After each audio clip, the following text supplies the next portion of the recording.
നമസ്കാരം. June 20 release ചെയ്യേണ്ടിയിരുന്ന Janaki versus state of Kerala censor ബോർഡിന്റെ പേരുമാറ്റൽ ചടങ്ങുകൾ കഴിഞ്ഞ് ജൂലൈ 17 അതായത് ഇന്ന് റിലീസ് ചെയ്തു. Janaki versus state of Kerala എന്ന പേര് പിന്നീട് Janaki V versus state of കേരളയായിട്ടാണ് റിലീസിന് എത്തിയത്.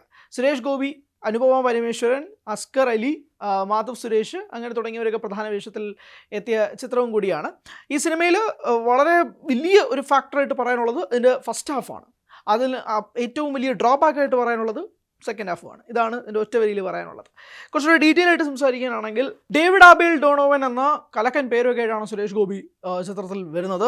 ചിത്രത്തിൽ സുരേഷ് ഗോപിക്ക് വലിയ മാസ് ഇൻട്രൊഡക്ഷനൊന്നും അല്ല, പക്ഷേ വളരെ സാധാരണഗതിയിലുള്ളൊരു ഇൻട്രോ ആണ് സുരേഷ് ഗോപിക്ക് നൽകിയത്. പക്ഷേ സുരേഷ് ഗോപിക്ക് നൽകിയൊരു ടൈറ്റിൽ കാർഡുണ്ട്, അത് വളരെ രസമായിരുന്നു തിയേറ്ററിൽ കാണാൻ വിത്ത് മ്യൂസിക്. സിനിമയിലേക്ക് വരുമ്പോഴേക്കും വളരെ സിമ്പിളായിട്ടുള്ളൊരു ഇൻട്രോ. പക്ഷേ സുരേഷ് ഗോപിയുടെ കഥയല്ല സിനിമ പറയുന്നത് ജാനകി എന്ന ഒരു വിദ്യാർത്ഥിനിയുടെ കഥയാണ്. അത് കൈകാര്യം ചെയ്തിരിക്കുന്ന അനുപമ പരമേശ്വരനാണ്. വളരെ സ്പ്ലെൻഡിഡ് ആയിട്ടുള്ള ഗ്ലോറിയസ് പെർഫോമൻസ് എന്നുള്ള മൊമെൻറ്റ്സ് ഒന്നും അനുപമ പരമേശ്വരൻ ഡെലിവർ ചെയ്യുന്നില്ല. പക്ഷേ വളരെ മീഡിയം ആയിട്ടുള്ള, വളരെ നോർമലായിട്ടുള്ള, വളരെ ബിലീവബിൾ ആയിട്ടുള്ള പെർഫോമൻസ് അനുപമ ഡെലിവർ ചെയ്തിട്ടുണ്ട്. അത് വളരെ എടുത്തു പറയേണ്ടതാണ്. ഫസ്റ്റ് ഹാഫിൽ ഈ സിനിമയുടെ കഥ പോകുന്നതനുസരിച്ച് നമ്മൾ നോക്കുമ്പോൾ പോലും വളരെ സ്ലോ ആയിട്ട് തന്നെ പ്രേക്ഷകൻ എല്ലാ രീതിയിലും കാര്യങ്ങൾ മനസ്സിലാക്കിക്കൊണ്ട് വളരെ ഒരു ബേസ്മെൻറ്റ് പ്രിപ്പയർ ചെയ്തുകൊണ്ട് തന്നെയാണ് പോകുന്നത്. എന്തോ വലിയ പൂരത്തിന് വെടിക്കെട്ട് വരാൻ പോവുകയാണ് എന്നുള്ളത് തന്നെയാണ് ആ സിനിമ തുടക്കത്തിൽ തന്നെ ആദ്യത്തെ 30 മിനിറ്റ് കഴിയുമ്പോൾ തന്നെ നമുക്ക് മനസ്സിലാവുന്നത്. പിന്നീട് സുരേഷ് ഗോപിയുടെ കോർട്ട് റൂം സീൻസൊക്കെ വരുമ്പോഴേക്കും ആദ്യ പകുതിയിൽ പ്രത്യേകിച്ച് ഗംഭീരമായ രീതിയിൽ തന്നെ അതിൻ്റെ ഡയലോഗ്സ് വർക്ക് ചെയ്തിട്ടുണ്ട് എന്നുള്ളത് പറയേണ്ടി വരും. കാരണം രണ്ട് വക്കീലന്മാർ, പ്രത്യേകിച്ച് സുരേഷ് ഗോപിയും ജയൻ ചേർത്തലയും, ഇവർ തമ്മിലുള്ള ഫേസ് ഓഫ് രംഗം ഫസ്റ്റ് ഹാഫിൽ വളരെ രസകരമായിരുന്നു, വളരെ എൻഗേജിങ് ആയിരുന്നു. ആൻഡ് അതോടൊപ്പം തന്നെ സുരേഷ് ഗോപിയുടെ dialogue rendering first half elevate ചെയ്യുന്ന രീതിയിൽ ആ സിനിമ ഉടനീളത്തെ പിടിച്ചു നിർത്താൻ കഴിയുന്ന രീതിയിൽ സെക്കൻഡ് ഹാഫിലേക്ക് എന്തോ വലിയ സംഭവം വരാൻ പോകുന്നു എന്ന രീതിയിലേക്ക് ഫസ്റ്റ് ഹാഫ് അവർ എൻഡ് ചെയ്തിട്ടുണ്ട്. And first half was brilliant. വളരെ രസകരമായിരുന്നു ഫസ്റ്റ് ഹാഫ്. ഒരുപാട് അതിനകത്ത് വേറെ ലോജിക്കൽ പരമായിട്ടുള്ള പ്രശ്നങ്ങളൊക്കെ ഉണ്ടെങ്കിൽ പോലും അത് നമുക്ക് സെക്കൻഡ് ഹാഫിലേക്ക് തന്നെ അവർ മാറ്റി തരുന്നുമുണ്ട്. പക്ഷേ ഫസ്റ്റ് ഹാഫിൽ ഡയലോഗ്സ് വൈസ്, മ്യൂസിക് വൈസ് ജിബ്രാനാണ് ബീജിയം ചെയ്തിരിക്കുന്നത്. ഗംഭീരമായിരുന്നു ബീജിയം.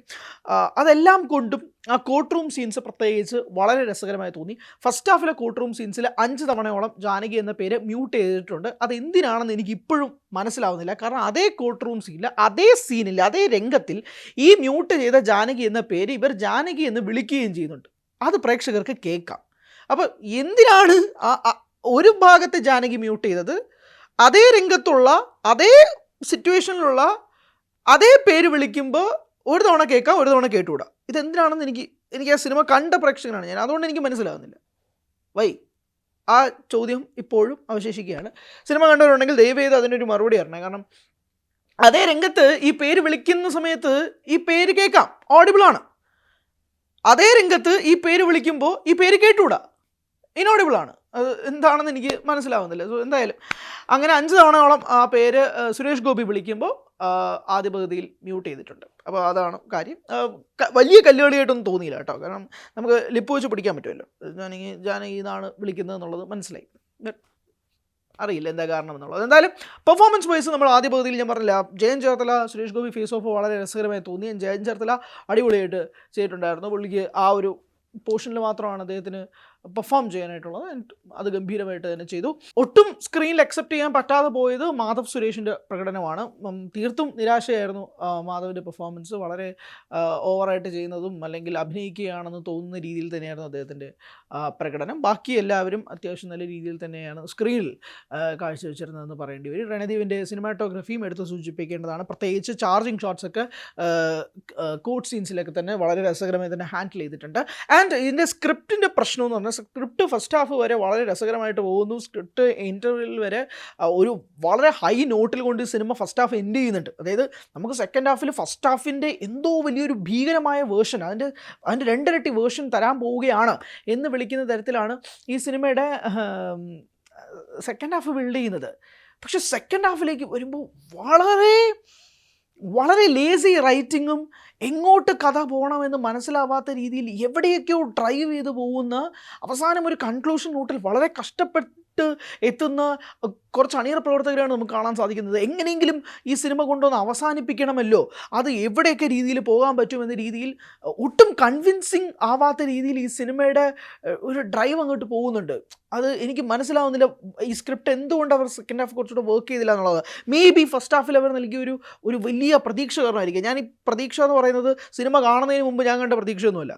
സിനിമ കാണുന്നതിന് മുമ്പ് പോലും ഞാൻ സുരേഷ് ഗോപിയുടെ ഒരു ഹൈ വോൾട്ടേജ് ഗംഭീര തീപാർന്ന ഡയലോഗുകളൊന്നും ഞാൻ പ്രതീക്ഷിച്ചില്ല. പക്ഷേ ഫസ്റ്റ് ഹാഫിൽ വളരെ തീപാർന്ന കുറച്ച് നിമിഷങ്ങൾ, കുറച്ച് ഡയലോഗുകൾ സുരേഷ് ഗോപിയുടെ ഭാഗത്തു നിന്നുണ്ടായപ്പോൾ സത്യം പറഞ്ഞാൽ ഉള്ളുകൊണ്ട് സന്തോഷിച്ചു പോയി. കാരണം സെക്കൻഡ് ഹാഫിൽ ഇതിനേക്കാൾ വലിയ സംഭവം ഉണ്ടാവുമെന്ന് പറഞ്ഞു വിചാരിച്ചിരുന്നു. പക്ഷേ സെക്കൻഡ് ഹാഫിൽ സുരേഷ് ഗോപിയെ കാണാനില്ല. സുരേഷ് ഗോപിയെ സെക്കൻഡ് ഹാഫിൽ കാണാനില്ല കേട്ടോ, സത്യം കേട്ടോ. സുരേഷ് ഗോപി എനിക്ക് തോന്നുന്നു ആകെ 2-3 രംഗങ്ങളിലും ഉണ്ട്, പിന്നെ ക്ലൈമാക്സിലും ഉണ്ടെന്ന് ഒഴിച്ചാൽ സുരേഷ് ഗോപിയെ കാണാനേ ഇല്ല സെക്കൻഡ് ഹാഫിൽ. അങ്ങനെ ഫസ്റ്റ് ഹാഫിലും പലയിടത്തിലും സുരേഷ് ഗോപി മിസ്സിംഗ് ആണ്. ബട്ട് സെക്കൻഡ് ഹാഫിൽ വളരെ ലേസി ആയിട്ടുള്ള റൈറ്റിംഗ്, എങ്ങോട്ടെന്ന് പോകുന്നില്ലാത്ത സ്ക്രീൻ പ്ലേ, ഡയലോഗുകൾക്ക് ഒരു പൊരുത്തമില്ലായ്മ, അങ്ങനെ എങ്ങോട്ടൊക്കെയോ ഗതാഗതി പോകുന്ന രീതിയിലാണ് സെക്കൻഡ് ഹാഫ് സിനിമയുടേത് പ്ലേസ് ചെയ്യപ്പെട്ടത്. അങ്ങനെ വളരെ ഗ്രിപ്പിംഗ് ആയി പോയൊരു ഫസ്റ്റ് ഹാഫ്, എങ്ങോട്ടോ എത്തിക്കും, നമ്മളെ പ്രേക്ഷകരെ എത്തിക്കും എന്ന് കരുതിയ ഫസ്റ്റ് ഹാഫ് എങ്ങും എത്തിക്കാതെ തിരിച്ച് അതേപോലെ സീറ്റിൽ പിടിച്ചിരുത്തിയ സിനിമയായിട്ടാണ് Janaki V versus state of Kerala എന്ന സിനിമ തോന്നിയത്. പോസിറ്റീവ്സ് ആയിട്ട് പറയാനുള്ളത് ഇതിൻ്റെ മ്യൂസിക് ഡിപ്പാർട്ട്മെൻറ്റ് എടുത്തു പറയേണ്ട ഒരു കാര്യം തന്നെയായിട്ട് എനിക്ക് തോന്നി. സോങ്സ് ബേസിക്കലി വലിയ ഇത് തിയേറ്ററിൽ വളരെ ഗംഭീരമാക്കുന്നൊന്നുമില്ല, പക്ഷേ BGM അത്യാവശ്യം രീതിയിൽ വർക്കായിട്ടുള്ളൊരു ഇതാണ്. ഇതിൻ്റെ ആർട്ട് ഡിപ്പാർട്ട്മെൻറ്റ് വളരെ രസകരമായിട്ട് തോന്നി. ആർട്ട് ഡിപ്പാർട്ട്മെൻറ്റിനെ എടുത്ത് പ്രശംസിക്കേണ്ട കാര്യമായിട്ട് തോന്നി. പെർഫോമൻസ് വൈസ് സൂചിപ്പിച്ചതുപോലെ തന്നെയാണ് കാര്യങ്ങൾ ഉള്ളത്. മാധവ് സുരേഷിൻ്റെ പ്രകടനത്തിലാണ് എനിക്കൊരു അഭിപ്രായ വ്യത്യാസമുള്ളത്. ബാക്കി എല്ലാവരും വളരെ മികച്ച രീതിയിൽ തന്നെ പെർഫോം ചെയ്തു. ഞാൻ അനുപമ പരമേശ്വരിൽ നിന്ന് കുറച്ചുകൂടെ പ്രത്യേകിച്ച് ഈ ഒരു ക്യാരക്ടർ നമുക്ക് ട്രെയിലറിൽ നിന്നൊക്കെ തന്നെ വ്യക്തമാണ്, അതുകൊണ്ട് തന്നെ അതിനെക്കുറിച്ച് ഒരു സ്പോയിലറൊന്നുമല്ല. പക്ഷെ ആ ഒരു മൊമെൻറ്റ്സ് എല്ലാം കൂടെ കുറച്ചുകൂടെ ഗംഭീരമായിട്ട് വരാം സാധ്യതയുണ്ട് എന്ന് തോന്നിപ്പോകുന്ന രീതിയിൽ ആയിരുന്നു. പക്ഷെ അവിടുത്തെ ബോക്സ് പെർഫോമൻസ് ഒന്നുമില്ല, പക്ഷേ she did A very decent performance എന്ന് തോന്നിപ്പോവുകയും ചെയ്തു.